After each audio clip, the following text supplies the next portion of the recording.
There was testimony today before both the House Judiciary and House Oversight Committees where former Special Counsel Robert Hur testified that President Biden willfully retained classified materials, but that he considered the president's memory and overall mental state when he elected not to bring charges for this offense.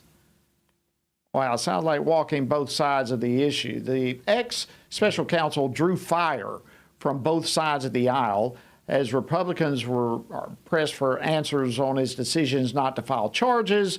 Democrats, on the other hand of the committee, wanted to make everything today about former President Trump. And even as they complained about Hur's portrayal of President Biden as, quote, an elderly man with a poor memory, they kept pushing against Trump. What an incredible hearing it was. Well, joining me now to discuss all of this is Mike Davis. He is the founder of the Article 3 Project. He previously served in all three branches of government, including as chief counsel for nominations to Senate Judiciary Chairman Chuck Grassley. He also served in the Department of Justice during the George W. Bush administration and on the staff of Supreme Court Justice Neil Gorsuch. So he brings to us a world of background and information. Mike, always great to have you on Washington Watch. Thanks for joining us again. Thank you for having me. All right, so your overall reaction to former Special Counsel Hur's testimony today, how did he come across? Well, it's what I expected when Merrick Garland picked Robert Hur. I knew that nothing was going to happen here because Robert Hur is part of the Washington Republican establishment. He worked for Chris Wray. He worked for Rod Rosenstein. They worked for James Comey. So I knew that he was not going to recommend charges. But what Robert Hur did say in his report and his testimony is devastating for President Biden. President Biden knowingly, willfully retained classified documents illegally. He shared those classified documents with his ghostwriter. When they got caught and a special counsel was appointed, the ghostwriter deleted that classified recording of President Biden, then Vice President Joe Biden, sharing these classified records with his ghostwriter. That's espionage. That's obstruction of justice. And then Robert Hur acknowledged that President Biden lied to the American people when President Biden told the American people he didn't share this classified information with his ghostwriter. But Robert Hur essentially said that he's a lovable, demented old man, so we can't charge him with a crime. Yeah, that's what's so disturbing to me about all of this. On the one hand, just like, because what you said is the very thing that jumped out to me, that Hur came out and said he willfully kept these classified documents. He knew what he was doing, but then on the other side of the coin, he says, but he's got memory loss, so I didn't think we needed to bring any charges. How in the world can you make both of these claims at the same time? It seems like Special Counsel Hur is just really trying to walk a political line. Did he come across like that's what he was attempting to do?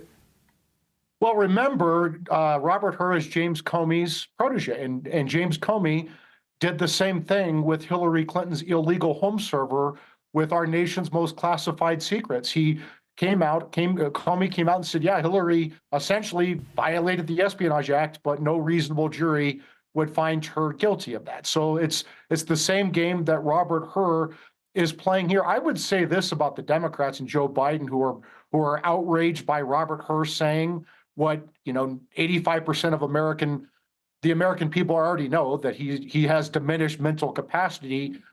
I would say that there is a slam dunk case of Espionage Act violations against President Biden, and Robert Hur did Biden a huge favor by not recommending that there is a criminal indictment against Biden when he leaves office, because the alternative would have been a recommended indictment instead of Robert Hur saying that essentially Biden has diminished capacity, which we already know. Well, and that's what makes all of this appear to me, at least, and I'm sure millions of others, as a political maneuver more than anything else, because as you just said, what apparent crimes were committed are pretty evident there. I mean, and he even admits that. He also admitted, and I wanted your reaction to this, Mike. He also admitted that President Biden is someone that a jury might consider as a sympathetic, well-meaning, elderly old man just with poor memory. I'm not sure that a jury would go there. When looking at the evidence and looking at what happened, and then when you add to that the Democrats, all they can say now with this re-election campaign is his mental capacity is fine. There's nothing wrong with him. So they're arguing that he is mentally capable of the office of president. But here we have former special counsel saying, oh, no, he's not. And your average jury would agree. They would just be sympathetic to this poor old man. Do you think a jury would go that way? Of course, it depends on where it is, I suppose, but your average American. If Biden and his allies think that Robert Hur was wrong and he does have the mental capacity to stand trial, then the Trump 47 Justice Department can bring Espionage Act charges against President Biden after January 20th, 2025. Now, remember this, Merrick Garland is the person who made the decision to bring the unprecedented charges against President Trump for the non-crime of a former president having his presidential records in the office of former president, which is allowed by the Presidential Records Act. The former president's office is guarded by the Secret Service. He gets federally funded staff. They have security clearances. Contrast that with Biden, who had at least five stashes, maybe six, of stolen classified records from his time as vice president, even his time as a senator, meaning he had to have stolen these classified records out of the Senate SCIF. And Merrick Garland did not bring charges against his boss, Joe Biden. Wow. Yeah, that's a great point. I mean, I've been in the SCIF many, many times as a member of the Oversight Committee and doing our work, but to think that that type of information was taken even from a SCIF, that's a powerful thing to think about, and why there was no accountability for doing so is quite frankly beyond belief. Now, you've been through a lot of these transcripts. When you look at what kind of fumbling or whatever it may be it dates or miscues or whatever, what do you think is most damaging to the president of what you've seen? I mean, the most damaging to the president is there's the transcript of his recording with his ghostwriter, where then former Vice President Joe Biden tells his ghostwriter he's giving him classified information, knowing the ghostwriter is not supposed to have this classified information. And then the ghostwriter destroys this evidence of Biden's Espionage Act violation when Merrick Garland appointed Rob Hur to investigate Biden's Espionage Act violations. Wow. Yeah, that's damaging for sure.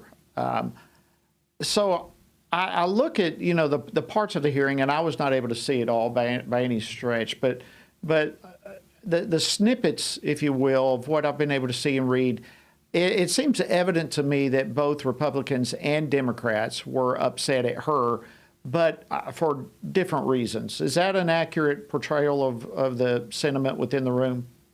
Yeah, I mean, like I said, the Democrats should be very happy with her because he saved Joe Biden's butt before the election, because Robert Hur simply said what we all know, that Biden has diminished capacity, instead of recommending an indictment for the Espionage Act violation.